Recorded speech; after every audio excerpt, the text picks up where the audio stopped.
Everyone, I do think we need a more gentle segue at the end of our opening credits.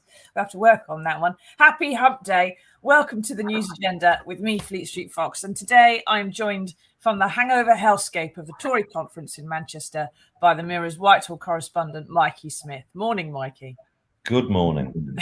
Sunny Manchester. Thank you for getting up. Now, this is the People's Paper Review, so get into the comments. Ask us your questions about what's going on in the world. We can't answer them all. We will answer the best ones, and we'll do our best to put your minds at rest. So, what have we got today? Well, the Mirror has splashed on the claim Boris Johnson will make in his speech to the conference today that, echoing Thatcher's stance against the unions, he has, and I quote, no alternative other than to cut £20 a week from all universal credit claimants.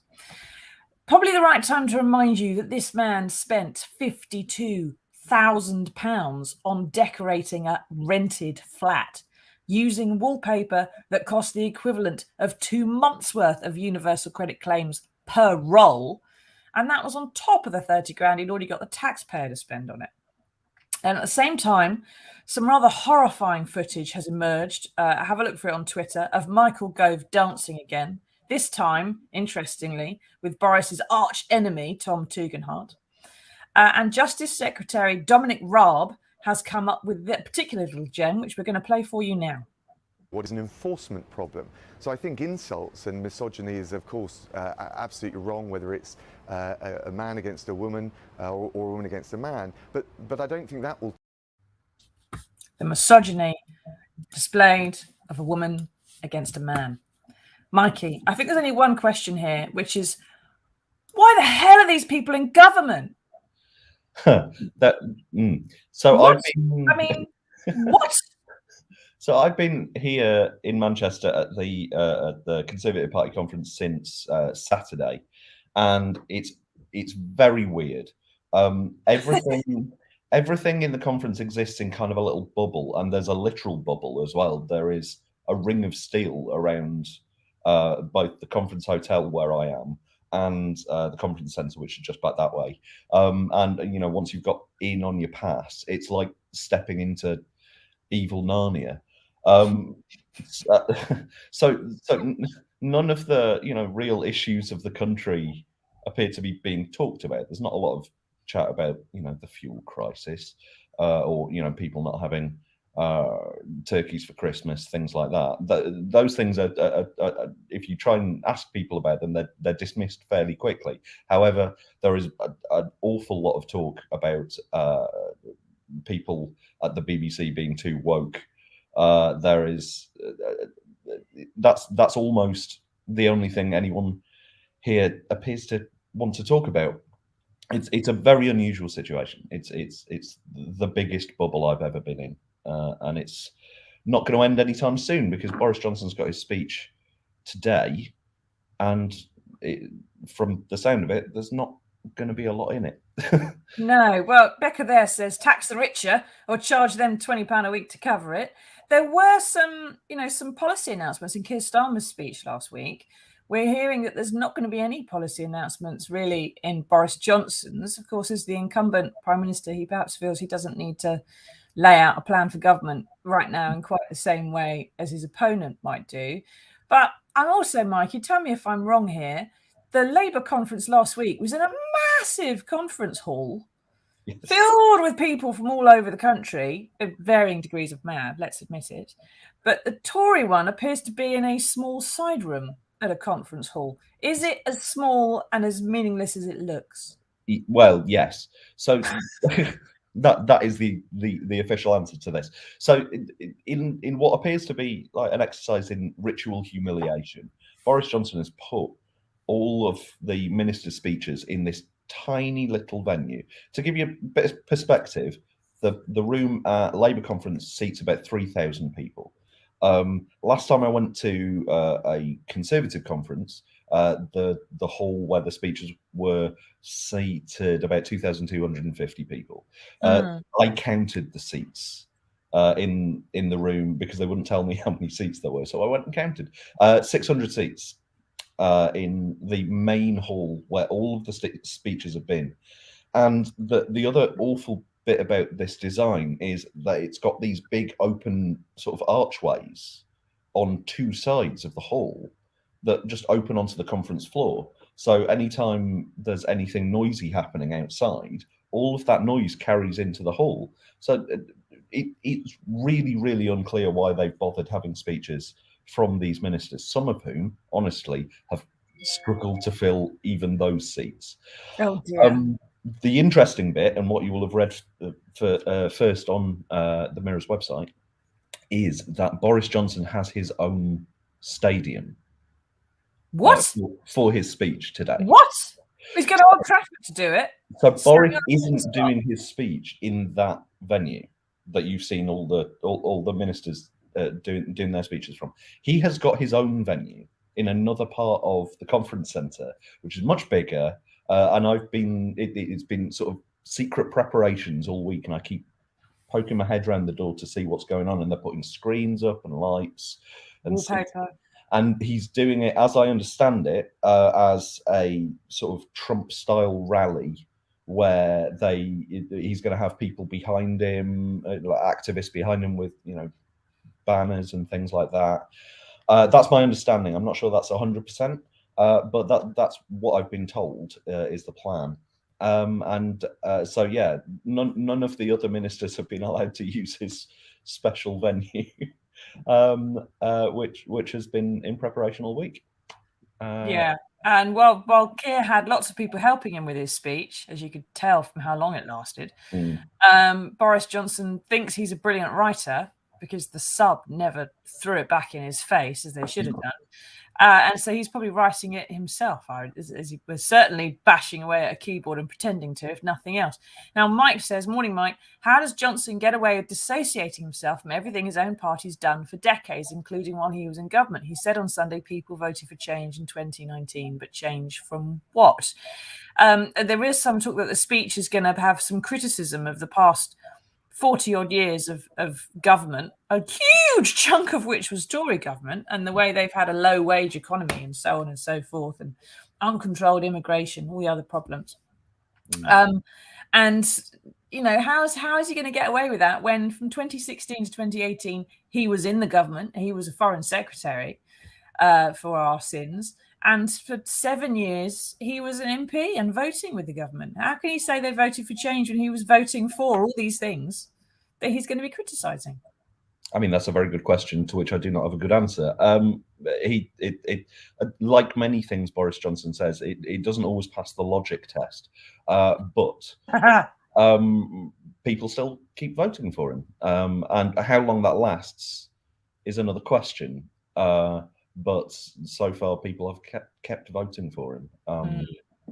Now, Ron says, why does it seem like politicians have just become more inept when it comes to their jobs? This is the thing. We had last week at conference, we had David Lammy, Shadow Justice Secretary, who came on our show as well, who was talking about misogyny as a hate crime, among other things, which weren't as popular, but misogyny is a hate crime. And this death of Sarah Everard and issues that this all raised, which has been a big talking point in the country as well. He had his finger on the pulse and he knew what he was talking about.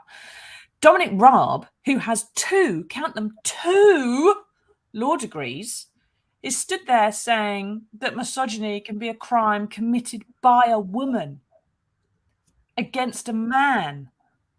I don't want to get into the trans rights debate, but I mean, what is he doing as Justice Secretary when he is this thick? I mean, I don't care about politics, but you want someone doing the job, like Ron says, who knows what they're doing. It was a fantastic thing yesterday that it took us a while to work out, but Dominic Raab had his speech yesterday morning. And those of you with long memories, if you think back 10 years ago, almost to the day, there was a speech Theresa May gave when she'd just been made Home Secretary, where she said something along the lines of, she complained that there was a guy who she couldn't deport because, and this is the quote, and I'm not making this up, because he had a cat. And it turned out she was making it up. The rules were nothing to do with him having a cat, and she got rightly turned over for it. Now, Dominic Raab yesterday made a sort of a similar claim in his speech, that he referenced the case of a man who has... It was domestic abuse, wasn't it? He'd been convicted of beating his partner, and he was allowed to stay as a right to a family life. Yes, and the issue in the line was that he'd never paid child support for his daughter, and he was allowed to stay because of right to family life. Turns out, excuse me, conference flu, that is. Turns out the guy in question was 21 when he was convicted, not of beating his former partner, although he had been convicted of that before. It was a drugs offence on this occasion. But he was 21. He'd been in the country since he was 4. And the reason he had a right to family life defence was because his mother, father, brothers, sisters, aunts, uncles, cousins all lived in the UK, and they were trying to deport him to Trinidad, where he had no family. So, and not only was it 10 years to the day since Theresa May made a similar sort of spurious argument, but also Theresa May referenced the same case in her speech 10 years ago. Well, then nobody cares. That is the same thing. It's the same. When Theresa May made that speech, there was a complete uproar about what she said, and oh my God, we couldn't deport someone because of a cat. And then the uproar that she'd got it wrong as well. It was massive. Dominic Raab said pretty much the same damn thing as it's them. Literally the same thing. Not only the same arguments, but the same examples. Yeah, which don't work. You think over a decade, someone would have gone and actually checked it, wouldn't they? Now, moving on to some other scumbags. We are going to get to your questions. There's a lot of them coming in, so keep asking them. We are going to round them up before too much longer. But moving on to some other scumbags. Surprise, surprise, it turns out that while BHS's pension pot was starting to look a little bit empty, i.e. gone, and thousands of BHS workers are being made redundant, Sir Philip Green's wife, Tina, was snapping up a multi-million-pound property portfolio in London. Now, of course, Sir Philip Green and his wife, Tina, owned Arcadia, the company which owned BHS. So as her husband sold the chain store for a quid, she was buying a £5 million apartment in Mayfair, a £10 million Belgravia home for their 25-year-old daughter, and that all followed a couple of other property purchases totaling £22 million. Now, when the Mirror approached Sir Philip about this, he said, it's not my money, it's not my houses, right? Nothing to do with me. 5 years ago, when we approached him about buying a £100 million super yacht, he said, and I quote, I can do whatever I like, it's my money. Now, Mikey, these revelations from the Pandora Papers investigation, which come out in the past few days, do rather show that if you've got money, you can do what you like with it. But if you haven't got money, like people on universal credit, those people are still going to do what they like with it, aren't they? Yeah, it's astonishing stuff, and there's almost so much of it that it's really hard to get your teeth into.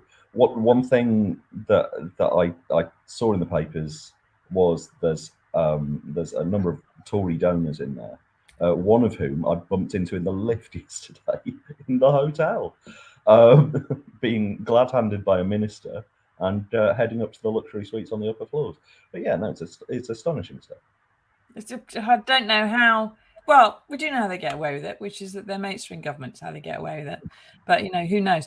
Kay says, what a mess this country's in. The poor get poorer and the rich get richer. It's deplorable. It's going downhill fast. Yeah, I keep hearing as well, Mikey, lots of ministers on the radio talking about how they're going to drive up wages and it's all going to be fine because you're all going to get paid more. Don't worry about it. You'll all be paid £1 million to slaughter pigs or whatever it's going to be, or drive trucks.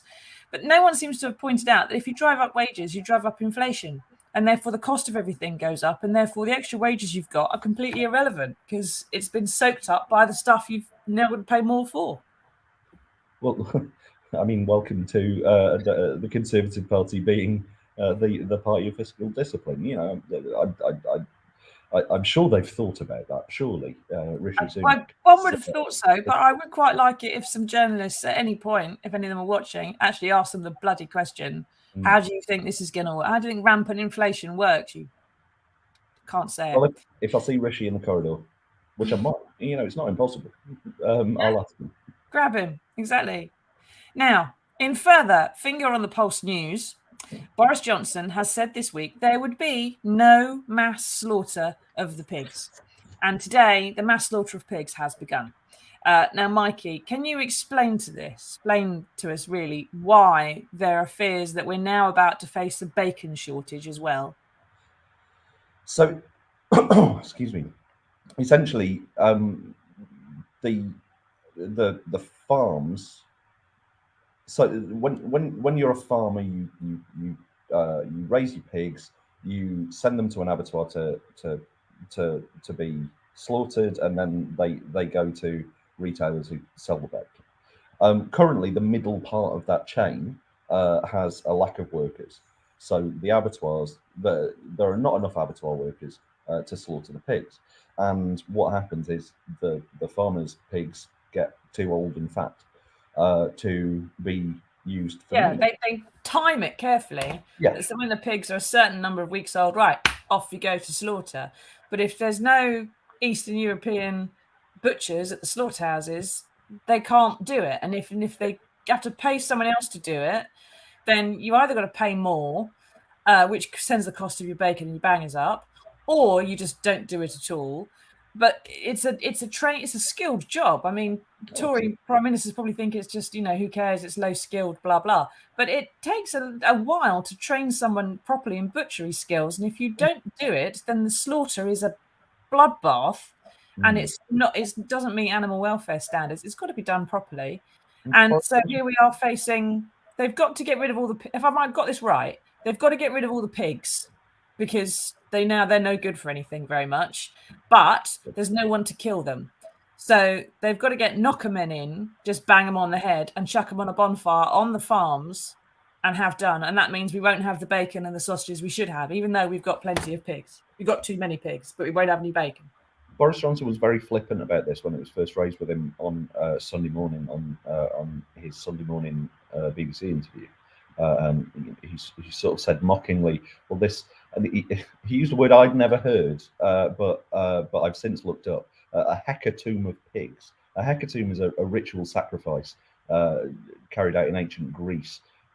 Apparently, typically it was 100 oxen. But it's a very Boris Johnson word. And he was like, well, this hecatomb of pigs hasn't come to pass yet. Let's see what happens. And today we're seeing what happens. Yeah, and it's not a ritual sacrifice, it's a waste. If you're a vegetarian, you hate this. If you're a meat eater, you hate this. I mean, he's found a way to unify everyone in the country who goes, well, what a complete waste. You've created all these pigs, you've reared them, you've looked after them. We can't do anything with them because there's too damn many of them now. And now we also don't have any bacon. And we've got to import bacon and sausages from abroad with lower welfare standards. I think his flippancy will last about as long as it takes, I predict, Mikey, for Carrie to see the TV footage of bonfires of pigs, which we're going to have in the next 7 days, I would have thought. I think you're absolutely right. Yes. It's come up a number of times at conference. There has been outside a set of protesters from the meat industry basically camped out front all week. It's going to come back to them, but I think you're right. It's going to be Kerry. Oh, there we have them. It's going to be Kerry seeing the bonfires. I think you're absolutely right. Yeah, and it's going to be done in the same way as the HGV driver's licenses. He's going to do it too late, and he's going to do it in a way that's too stupid, and he won't be able to fix it. Interesting side issue.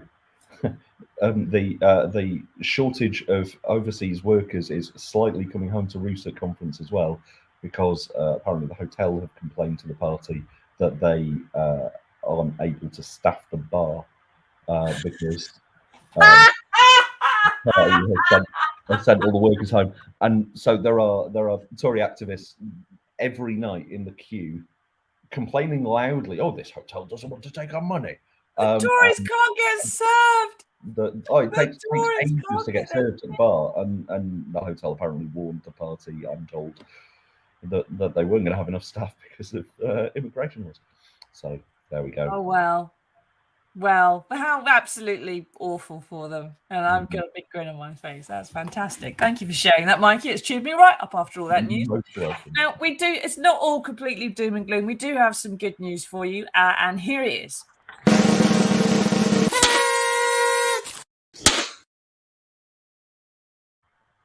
Now, it may be that if you are a clever enough crook, you can get to be a billionaire. But, mercifully, most criminals remain poverty-stricken idiots, as shown by this story, which features a chap who, mid-burglary, hid from Derbyshire police. This isn't a faked picture. This is actually what happened. He hid from Derbyshire police in a cupboard full of coats that were just a little bit too short. And obviously, they collared him. You'll see what I did there.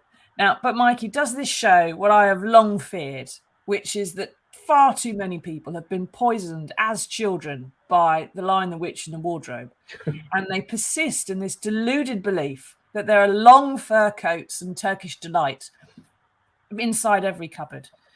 Should we ban C.S. Lewis? Is that the way around this? I'm not sure I'd go that far. Well, I don't know about you, but all my cupboards on the floor of the cupboards full of shoes. I don't know how full of crap, yeah, bags and stuff that gets chucked in there. Yeah, all the stuff I don't want to be around when my friends come over. But yeah, no, this is a wonderful story. And is that genuinely a real picture of the guy?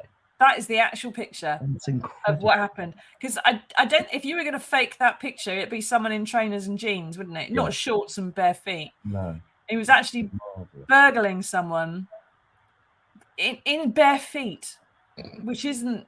Again, it's not the brightest move if you've got to run away from anybody. Yeah, but I suppose it keeps quiet, stops your footsteps being too loud. Dear. Well, mercifully, it doesn't take the police long to catch people like that, which is because they're not doing too much. But of course, if you're very, very rich, it does take a few more years to track you down. But hopefully, maybe if there's a change of government at some point, someone might actually get around to doing it with some of the people that are mentioned in the Pandora Papers. Thank you, Mikey. Oh, have we got any more questions, actually? We're going to have some roundup of questions at the end. Here we go. Beverly, good morning, Beverly. Have the Tories really solved the social care cost issue? No, I think that's just short. They haven't. The money they're going to raise, Beverly, is not necessarily going to come out to local authorities. Local authorities are going to have to raise the council tax we all pay on top of the national insurance Boris Johnson is taking, which is actually putting into the NHS, not an NCS or National Care Service that we would all actually quite like. So you're going to be paying twice for something that you're probably still not getting. Hope that makes sense. Misha says, how does the country survive this government? Mikey? Well, thanks for that one. I haven't got an answer for you, Misha. I think maybe laughter, because if you... Yes. Tears of some sort are definitely going to fall. Well, that's definitely something that I aim for while I'm at Tory conference, is that you have to find a little bit of light relief from all the awfulness, and that feeds into the whole bubble thing. But there was a story yesterday. I don't know if everyone saw it. Ian Duncan Smith, who we all remember fondly.